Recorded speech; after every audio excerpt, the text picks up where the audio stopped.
Oh, some people don't like you to talk like that. Oh, some people would like to shut you up for saying those things. You know that. Lots of people, lots of groups in this country want to tell you how to talk, tell you what you can't talk about. Well, sometimes they'll say, well, you can talk about something, but you can't joke about it. Say you can't joke about something because it's not funny. Comedians run into that shit all the time. Like rape. They'll say, you can't joke about rape. Rape's not funny. I say, fuck you. I think it's hilarious. How do you like that? I can prove to you that rape is funny. Picture Porky Pig raping Elmer Fudd. See? Hey, why do you think they call him Porky, huh? I know what you're going to say. Elmer was asking for it. Elmer was coming on to Porky. Porky couldn't help himself. He got a hard on. He got horny. He lost control. He went out of his mind. A lot of men talk like that. A lot of men think that way. They think it's the woman's fault. They like to blame the rape on the woman. Say, hey, she had it coming. She was wearing a short skirt. These guys think women ought to go to prison for being cock teasers. Don't seem fair to me. Don't seem right. But you can joke about it. I believe you can joke about anything. It all depends on how you construct the joke. What the exaggeration is. What the exaggeration is. Because every joke needs one exaggeration. Every joke needs one thing to be way out of proportion.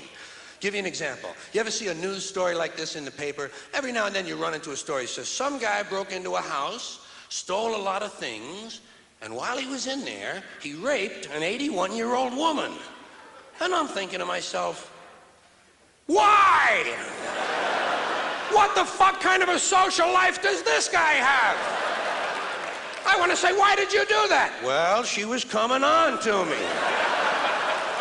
We were dancing and I got horny. Hey, she was asking for it. She had on a tight bathrobe. I say, Jesus Christ, be a little fucking selective next time, will you? Now, speaking of rape, you know what I wonder? I wonder, is there more rape at the equator or the North Pole? These are the kind of things I think about when I'm sitting home alone and the power goes out. I wonder, is there more rape at the equator or the North Pole? I mean per capita. I know the populations are different. Most people think it's the equator. I think it's the North Pole. People think it's the equator because it's hot down there, they don't wear a lot of clothing, guys can see women's tits, they get horny, and there's a lot of fucking going on. That's exactly why there's less rape at the equator, because there's a lot of fucking going on. You can tell there's a lot of fucking at the equator. Take a look at the population figures. Billions of people live near the equator. How many Eskimos we got? 30? 35? No one's getting laid at the North Pole. It's too fucking cold. Guys say to their wives, hey, tonight, honey, huh? Tonight, huh? Are you crazy? The wind chill factor is 300 below. These guys are deprived, they're horny, they're pent up. Every now and then, they bust out, they gotta rape somebody. Now, the biggest problem an Eskimo rapist has, trying to get wet leather leggings off a woman who's kicking. Did you ever try to get leather pants off of someone who doesn't want to take them off? You would lose your heart on in the process. Up at the North Pole, your dick would shrivel up like a stack of dimes.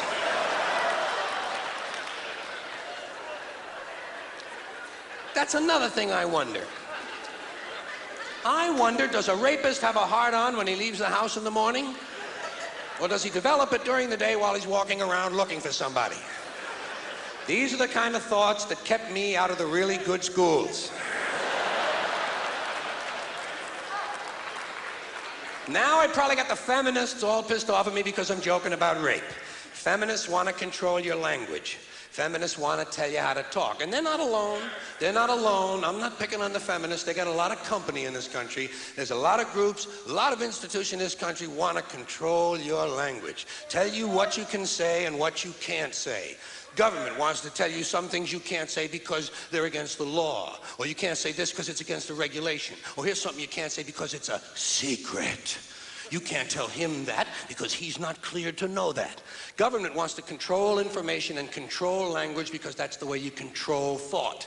And basically that's the game they're in. Same with religion. Religion is nothing but mind control. Religion is just trying to control your mind, control your thoughts. So they're going to tell you some things you shouldn't say because they're sins. And besides telling you things you shouldn't say, religion's going to suggest to you some things you ought to be saying. Here's something you ought to say first thing when you wake up in the morning. Here's something you ought to say just before you go to sleep at night. Here's something we always say on the third Wednesday in April after the first full moon in spring at 4 o'clock when the bells ring. Religion is always suggesting things you ought to be saying. Same with political groups of all kinds. Political activists, anti-bias groups, special interest groups are going to suggest the correct political vocabulary, the way you ought to be saying things, and that's where the feminists come in. Now, as I said, I got nothing against the feminists. In fact, I happen to agree with most of the feminist philosophy I have read. I agree, for instance, that for the most part, men are vain, ignorant, greedy, brutal assholes who've just about ruined this planet, who've just about ruined this planet because they're afraid someone might have a bigger dick out there somewhere.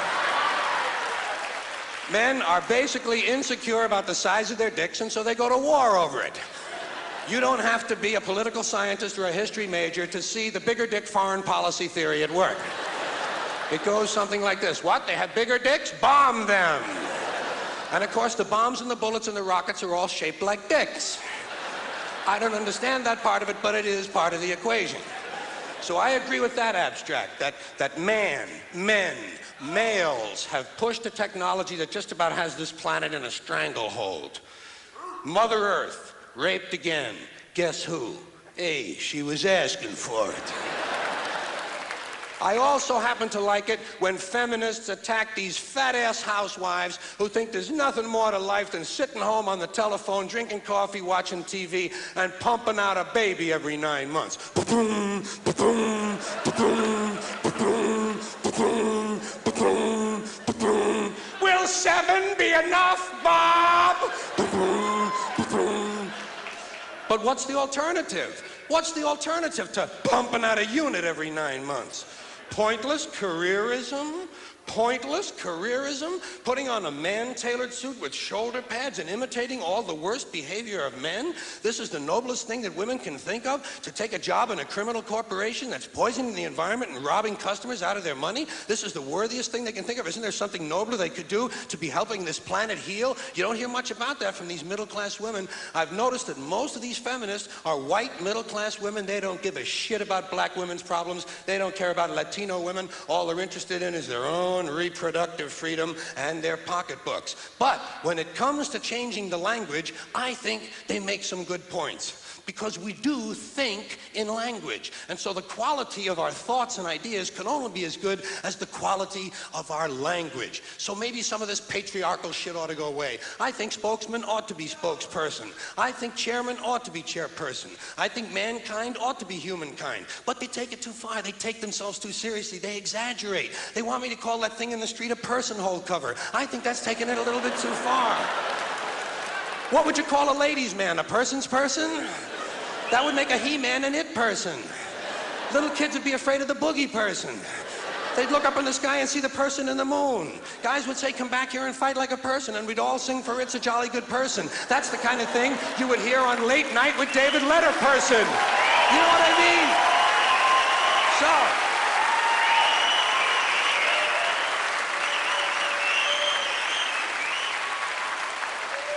So, I think it's an exaggeration, and I like to piss off any group that takes itself a little bit too seriously. And it does not take a lot of imagination to piss off a feminist.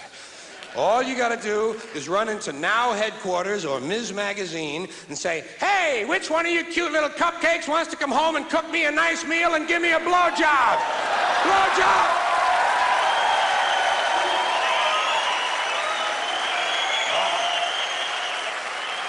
Oh, that pisses them off. You want to piss off a feminist? Call her a cum catcher. That'll get her attention. Ah, don't act disgusted. Don't act disgusted. Half of you are going to go home and go down on each other tonight, remember? If you're willing to swallow cum, let's not make believe something I said was disgusting, okay? Huh?